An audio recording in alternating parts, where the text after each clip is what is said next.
si Pangulong Duterte? Mangongolekta na lang kayo ng donasyon? Magpa-fun-run? This is just not a run for nothing. This is a run for a unity and love in Davao City.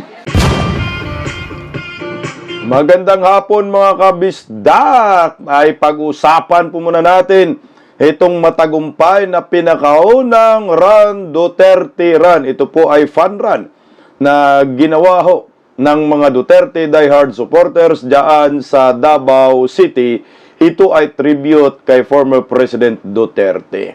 At merong pumalag sa mga bagong pasok. Bago po natin pag-usapan ho ito, pa-like, pa-share, at pa-subscribe. At maraming salamat ho sa patuloy na pagsuporta sa Birada Aguila sa DJAR 1026 His Eminay Radio.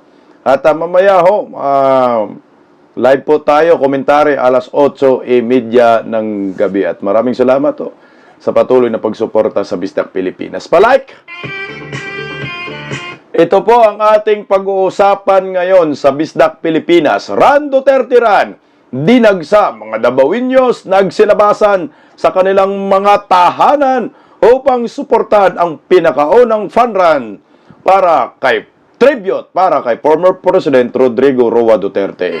Maharlika pumalag sa naturang event. Bakit kaya? Alamin natin ito. Disclaimer lang ho mga kababayan ko, mga kabisda, kasi medyo mainit din eh. May kampo si Maharlika, meron din mga ibang kampo na tumutuligsa kay Maharlika. Ako po ay wala ho akong kinakampihan ho dito ha. Baka idamay nyo ako sa away ninyo. Ako po ay mamamagitan lamang at neutral at wala po akong kakalabanin sino mang mga Duterte diehard supporters dahil naranasan ko na po yan ay hindi po maganda. At lalo ka lang mai-stress. At sana darating ang panahon ay maayos din ang inyong hidwaan dahil isa lang naman ang ating sinuportahan, si former President Rodrigo Roa Duterte. Pero komentuhan po natin itong pagpalag ni Maharlika. Pero bago yan, ito po ang nangyayaring fun run dyan sa Davao. Ang bidyong ito ay courtesy by Cinemotion ha. Tinanggalan ko lang ng audio bago may copyright.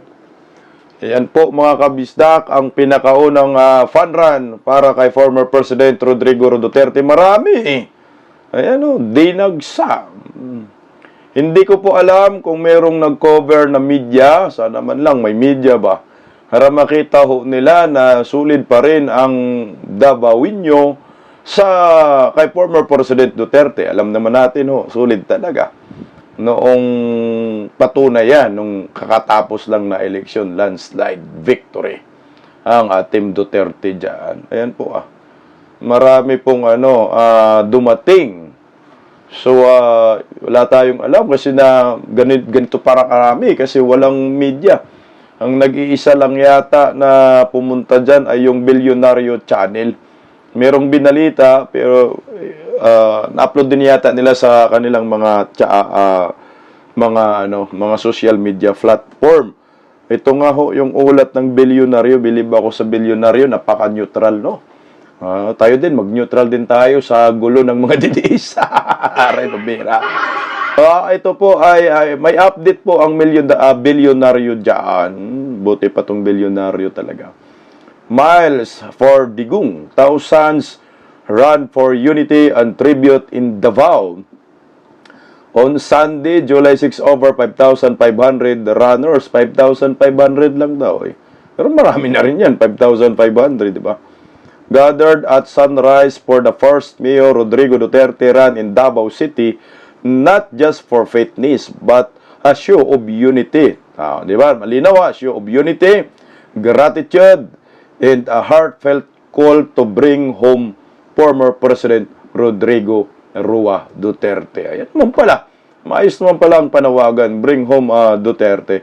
Participants of all ages joined categories from 1 kilometer to 21 kilometer, turning the city streets into a moving tribute organized by On Any Sunday Rider Club and Orango Tribe. The event featured a message from Councilor Rigo Duterte on behalf of Vice Mayor Basti Duterte. Yan naman pala, ang panawagan ay bring Tatay Digong home. Pumunta kasi yung si Rigo, no? Rigo Duterte. So nagsalita, pakinggan po natin mga kabista ko. Nasaan ba yun? O, ito, Bisaya. Thank you, ma'am. Thank you. May buntag kaninyo tanan. O, kamadaya, may buntag. Okay pa mo? Dagan pa, isa pa. Wala kami dire. Di, kay personal jud ko nag-adto dire kay kabalo ko ang uban dire gikan pa sa layo. Personal ko magpasalamat sa inyo in behalf sa mo ang pamilya Duterte. Dagan kay salamat sa inyo So please give yourselves a round of applause. Salamat gid kayo.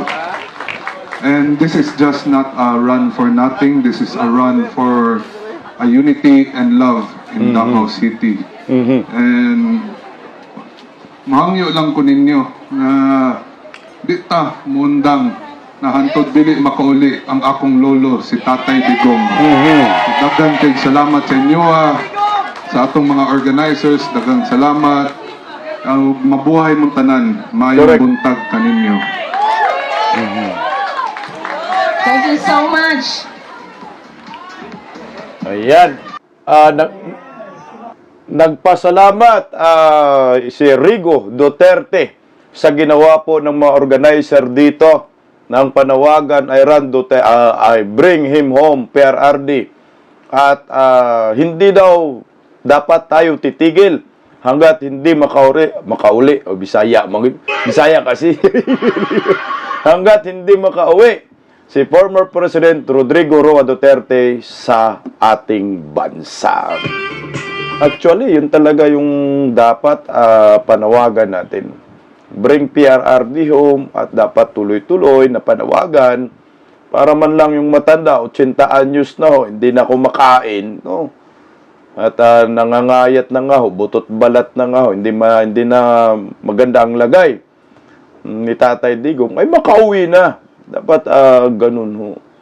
Pero meron pong isang vlogger na napuna ang naturang event. Again, disclaimer, wala po akong dito, wala po akong kinakampihan kasi pareho tayo lang naman ang sinisigaw, pero gusto ko lang po magkomento dito sa kay Maharlika at wala rin po akong inaaway.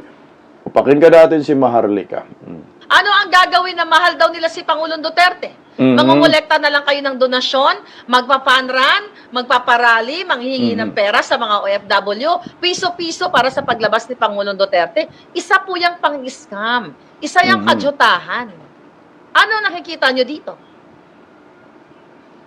Emotional ba kayo? O emotional yung iba? Nalulungkot ako, piso-piso tayo, manghingi tayo sa OFW, mag-fundran tayo, o virtual one, o whatever.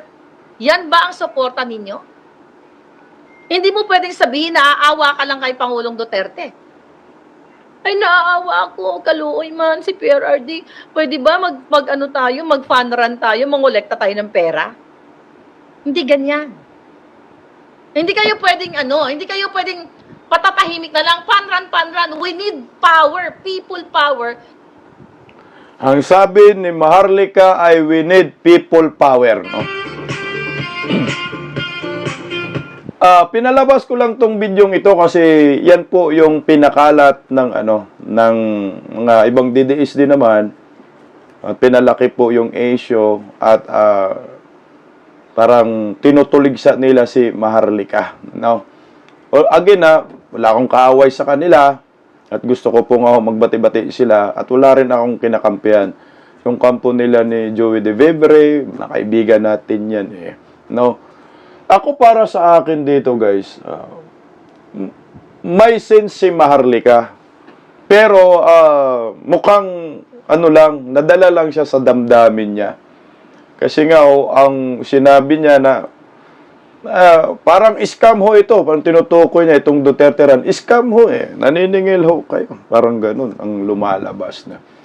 Pero sa akin hindi naman ho scam itong fund run Duterte run. Dahil nga pumunta nga ho si Rigo Duterte nagsalita. Yan po yung acting vice mayor ng Davao City.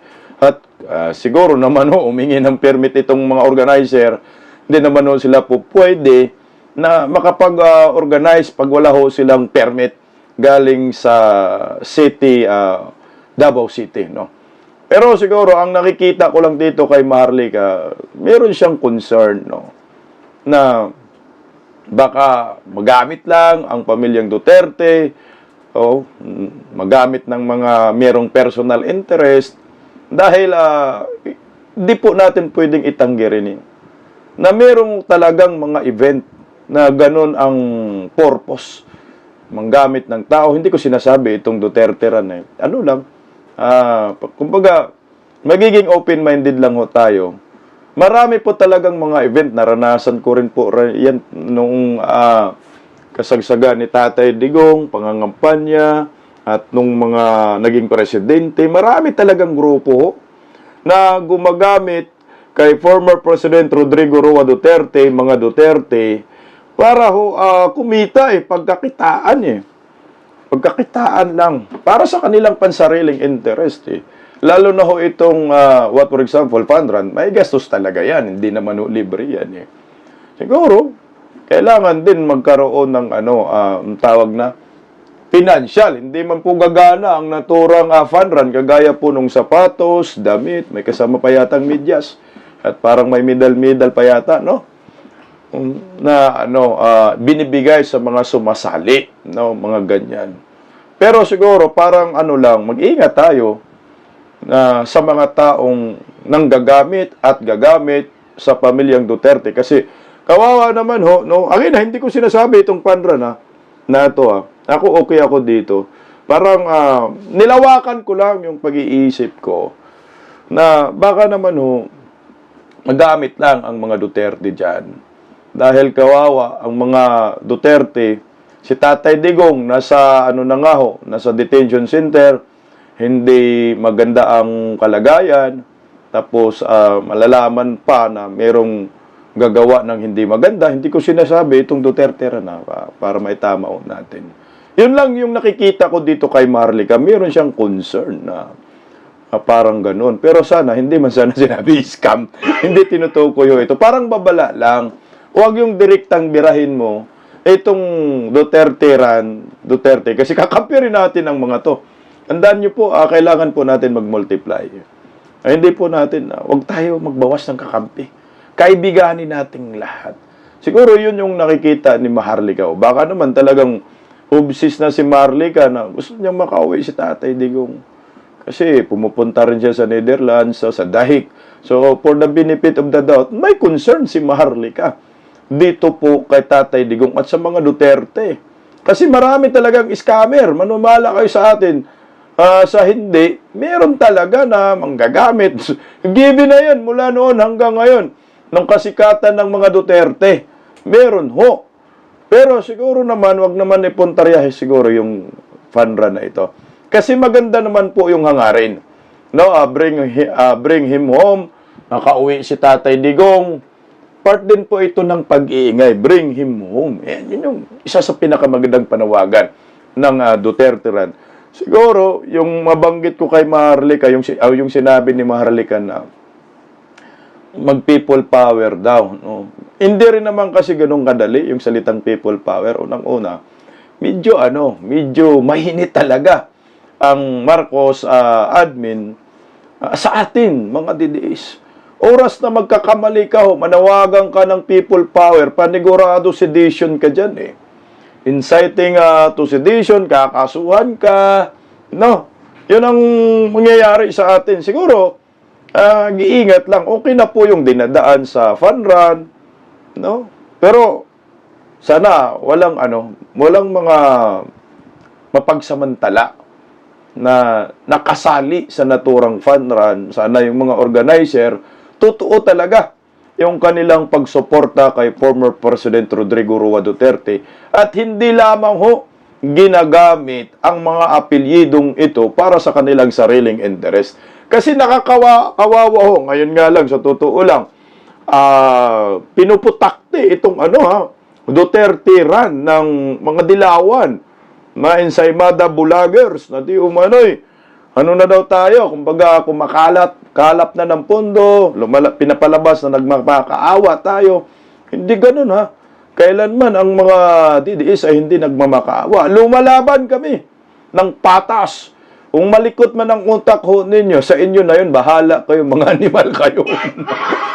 Basta kami tuloy pa rin. Dudugtong lang ako sa sinabi ni Maharlika. Disclaimer uli ha, baka may magalit sa akin. Wala akong kinakampihan dito. Gusto ko lang yung malaking picture ba, the biggest picture. Gusto ko pa yung gusto na ipalabas ni Maharlika. Siguro, nadala lang ito ng bugso ng damdamin. Lahat tayo, gusto na natin makauwi si Tatay Digong. Rally, no? Ito ginawang fun run. Baka ito nakiusap lang Maganda po yung Duterte run. 'Di ba kaya pwede nating gawin yan dito sa Maynila? Sa akin lang Humingi tayo ng permiso kay Tatay Digong, permiso kay Vice President Inday Sara, permiso sa kay Basti, pamilyang Duterte, na gagawin natin sa Maynila. Kasi nandito sa Maynila ang tunay na laban. Kami ho dito sa Maynila, tulungan niyo po kami. Baka ito yung gustong mangyari ni Maharlika, na mag-ingay tayo dito sa kalsada sa Maynila. Kasi pag sa probinsya po, sabihin na lang natin sa Davao, hindi rin ho yan napapansin ni Baki. No? Baga, hindi tinatamaan ng husto itong mga tambaloslo sa Palacio de Polvoron. Baka pwede dito natin sa Maynila ituloy-tuloy yan. Di ba sabi ni Rigo, tuloy-tuloy lang po ang ating panawagan, bring PRRD home. Dito natin gawin sa Maynila, malamang maraming sasali ho dyan. At kung ayaw ng rally, kasi nga, baka aristuhin tayong lahat. Dalhan tayo ng matangki de gera. Naalala nyo po, doon kami sa EDSA Shrine. Yung panawagan namin doon, patungkol pa sa impeachment, pinadalhan po kami ng napakaraming mga kapulisan sa EDSA Shrine.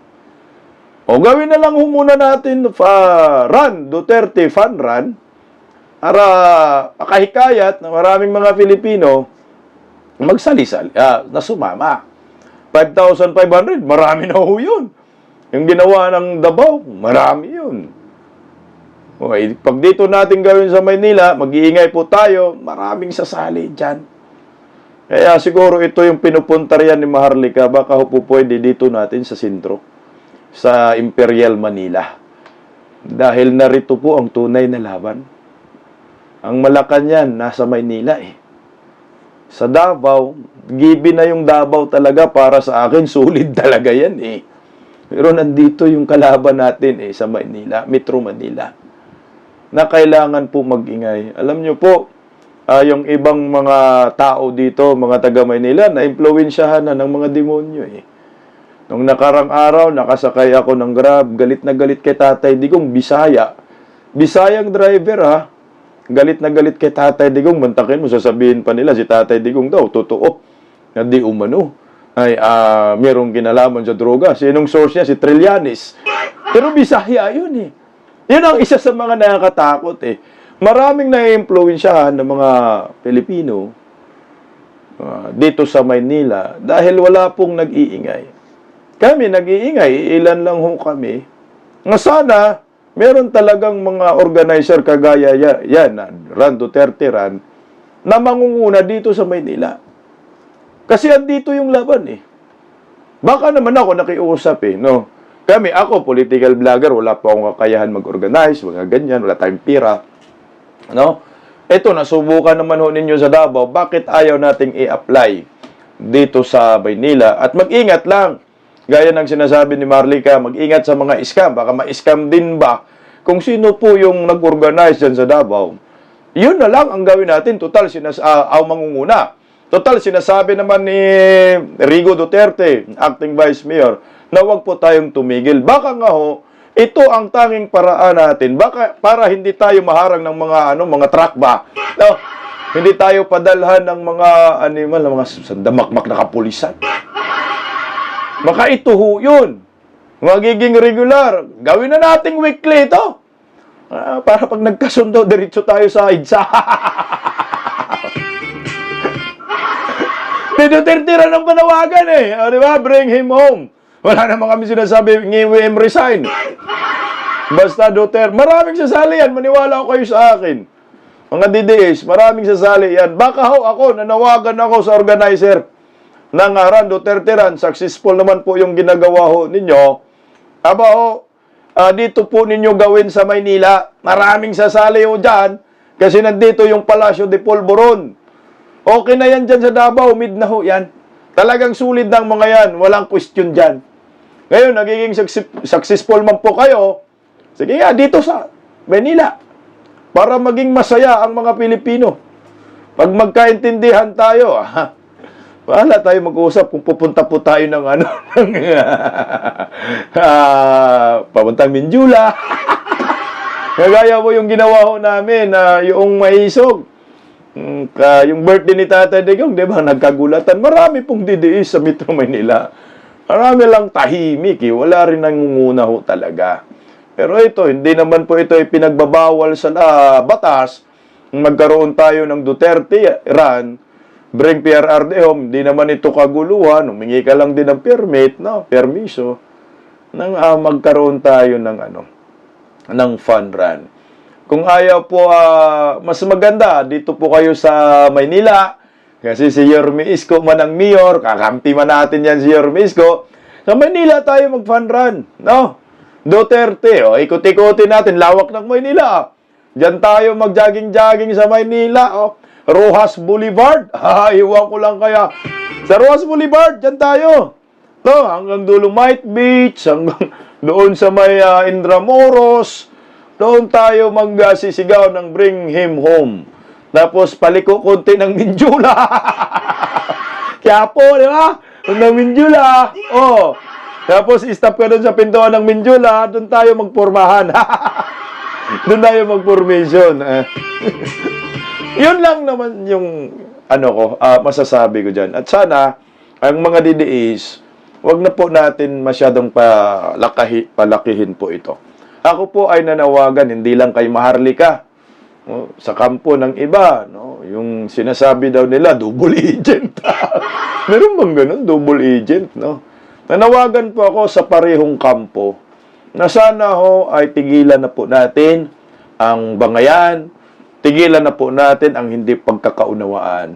Dahil hindi po yan maganda para sa ating organisasyon, para sa ating samahan, para sa ating grupo, community. Dahil iisa lang po ang ating sinisigaw dito. Bring PRRD home. Duterte lang naman tayo. Wala namang ibang sinusuportahan. Double agent na yan. Wala naman sana nawagan din ako kay Palangga. Day, kaibigan kita day sa social media day. Baka pwede day konting mahinahon lang para makapokus tayong lahat. Nadipokus kasi ang mga DDS ngayon, nahati yung atensyon. Imbis na ang bibirahin natin itong si Anticlear. Itong mga buhaya sa Kongreso, si Palaka, si Bake, Tambaloslos, si Ngiwim, ay nahati na yung atensyon. Baka pwede, doon na lang tayo mag-focus sa mga ibang DDS din na nandito sa Pilipinas. Baka naman po pwede. May magpakumbaba sa atin, sa inyo, Sa inyo kasi, kayo man mag-away dyan. May magpakumbaba sa inyo. Siguro, na lang, sana may tutulay. Naitigil na ho ninyo yan kasi pinagpiestahan ho kayo ng mga Pulawan, Pinklawan, Dilawan. Pati kami, nadadamay kasi DDS man. Pero iniisip ko na baka meron lang kaunting hindi pagkakaunawaan. At lawakan na lang ho natin ang ating mga pananaw sa buhay. Kasi nga, malalaki na tayo, Hindi naman tayo mga batang isip, di ba ho? Sa totoo lang, hindi ho talaga nakakabuti yung awayan para, wala yan. Magka-views ka, may manonood sa inyo, may nagmamaritis. Pero, ang ending yan, pagkawasak, pagkawatak-watak. mag-cause ng division eh. Pag nagka-cause ng division yung awayan, makukungker ka ng mga kalaban. Ang tawag yan, divide and conquer. Yan ang iiwasan natin kasi yung matanda, nagsakripisyo ng aho eh. No? Nasa Netherlands ng aho, hindi na mabuti yung lagay, tapos tayo, mga supporters, ay hindi rin nagkakaunawaan. Baka pakiusap, baka merong pwedeng magpakumbaba sa inyo. Para iisa tayo. Pagiging solid at walang away. Masarap po maging supporters ng mga Duterte na wala kang kaaway din ng mga DDS. Ano lang ba? Iisa ang ating direksyon. Wag na yung saan-saan niya mapunta. No? Kayo, mapunta kayo sa impyerno. Bahala kayo. Kasi ako, naranasan na ho namin yan na talagang away to the max eh. Mga barako pa kami. Pero wala ring mangyayari kasi isa lang din naman ang ating sinusuportahan eh. Magkikita talaga kayo sa finale at sisigaw pa rin kayo ng Duterte. Doon pa rin ang punta natin eh. Pagkumbaba na lang kami, nagpapakumbaba kami, at saka walang personalan dapat, no? Eh ano na lang ho natin, ibigay na lang ho natin ang panahon natin sa mga Duterte. Ibigay na lang po natin ang ating lakas, ang ating pagkasiga, ang ating talino sa mga kalaban. Huwag na nating birahin ang ating mga kakampi. Huwag na nating ipahiya ang ating mga kakampi. Atin yan eh. Tayo yan. Lahat ng galaw nila, sinasabi nilang didiis din tayo. Siguro, okay yung pagpupuna, sana lang kung may mapupuna. Minsan ako natututo rin ako dati, mga awayan eh. Direkta na lang sa messenger. Private message mo na lang. At nakiusap din po ako sa ibang mga didis, wag na ho nating palawakin pa ang issue. Sana intindihin rin natin. Kasi kung hindi mo naman papatulan, wala namang pag-usapan. Di ba ho? Kagaya si Hontivirus. Kung hindi niya pinatulan si Rene, hindi sana magpista tayo ngayon. Oh. Kung hindi ka sumasagot, hindi sana walang gulo. Ang problema kasi din, meron ding mga DDS ngayon, lalo na sa Facebook. Nalibadbaran talaga ako sa Facebook. Itong mga to nag-aaway. Mario lang naman sinisigaw, tapos nakasuot ng Duterte. Nag-aaway, tapos na ka ng Duterte. Ano ba yan? Tangingot. Okay sana kung mag-aaway, hindi na magiging Duterte supporters. Duterte pa rin sinusuportahan eh. Sasabihin ng isa, yan talaga, double agent. Pero yung sinasabing double agent, sumisigaw din ng Duterte. Yung isa naman, sasabihin si Marlica, talagang hindi yan Duterte, pero sinisigaw ni Marlica, Duterte. Paano yun? Hindi lang magkakaunawaan yan, maniwala ho kayo. Pwede pa lang ako magiging referee ninyo. Dito tayo, moderator, usap kayo. Tama na yan. Focus na tayo sa tunay nating adikain. Tunay na direksyon. Yung mapauwi si Tatay Digong. Protect Inday Sara. Protect Duterte. Kasi ang sinisigaw natin, protektahan ang mga Duterte. Bring him home, Per Arle. Protect Inday Sara. Paano po natin mapuprotektahan eh? Kung kayo nag-aaway dyan. Paano po natin maprotektahan ng mga Duterte kung kayo nagsisiraan? Huwag na! Hindi man naman talaga kayo rin, barangin ko talaga kayo. Imbis IWM na lang yung sisindihan ko ng kandila, tapos may manika, tapos karayom, tusok-tusukin. Baka madamay pa kayo. Joke lang eh. Baka seryosohin na naman ninyo. Baka may mga sensitive ditong mga kakampi ng mga yan. Again wala akong kalaban. Hindi ko kalaban si Marlica. Maibigan natin yung mga yan. Yan si Duterte yan. Sumisigaw yan ng Bring PRRD home. Hindi rin po natin kalaban yung mga double agent ang sinabi nila. Meron ba talaga? Kaibigan din natin. Nakipagsalamuha tayo sa kanila eh. Anong gagawin natin? Sama-sama tayo. Unity. Yan ang kagayang panawagan ng Run Duterte Run. Sa fun run nila magkaisa, tuloy-tuloy. Kasi nga ho, ang kalaban natin mga demonyo, sana po ay bati-bati na, sana ay wala ng issue. Intindihin na lang ang bawat isa para sa ating community.